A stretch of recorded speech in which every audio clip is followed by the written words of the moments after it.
Hello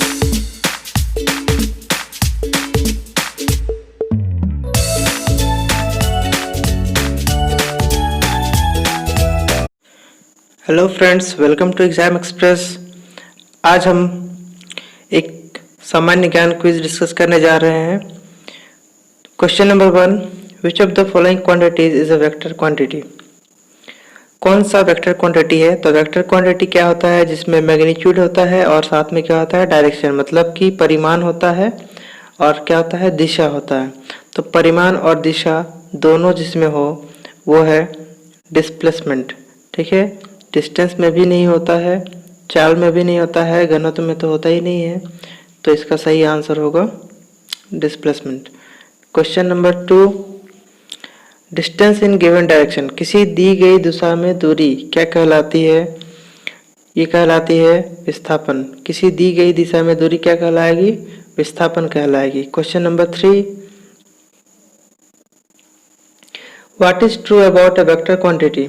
सदिश राशि के बारे में क्या सत्य है? तो सदिश राशि में क्या होता है, परिमाण और दिशा दोनों ही होते हैं, इसीलिए ऑप्शन डी क्या होगा, सही जवाब होगा।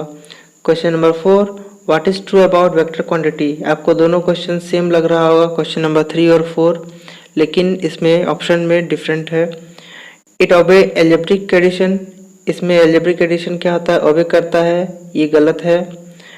It obeys geometrical rule of addition, ये क्या है, सही है। ज्योमेट्रिकल रूल, तो वेक्टर क्वांटिटी का जो एडिशन है उसमें एक ट्रायंगल लॉ होता है और एक पैरेललोग्राम लॉ होता है। तो इसमें क्या होता है, तो वो ये ज्योमेट्रिकल रूल है, न कि एल्जेब्रिक रूल है, इसलिए ये ऑप्शन सही रहेगा। Question number 5, which method is used for addition of two vector quantities.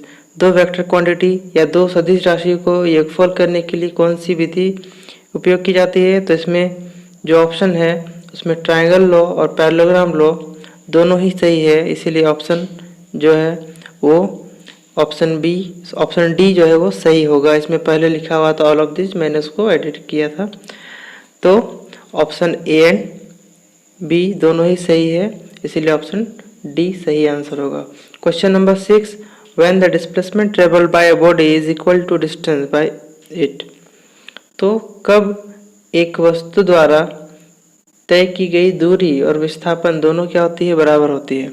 तो जैसे आप कोई टेढ़ा पाथ में चलेंगे तो इसमें डिस्टेंस क्या है, बड़ा है, लेकिन दोनों के बीच में जो शॉर्टेस्ट, ये जिसको हम लोग विस्थापन कहते हैं या डिस्प्लेसमेंट कहते हैं इंग्लिश में, वो क्या है, ये छोटी हो जाती है। लेकिन जब एक स्ट्रेट पाथ में जाएगा तो डिस्टेंस और डिस्प्लेसमेंट क्या होता है, दोनों ही बराबर हो जाता है, इसलिए सही आंसर होगा when body moves in a straight path, ये ऑप्शन बी सही होगा। Question number 7, which of the following quantity is path dependent. कौन पाथ पे डिपेंड करता है?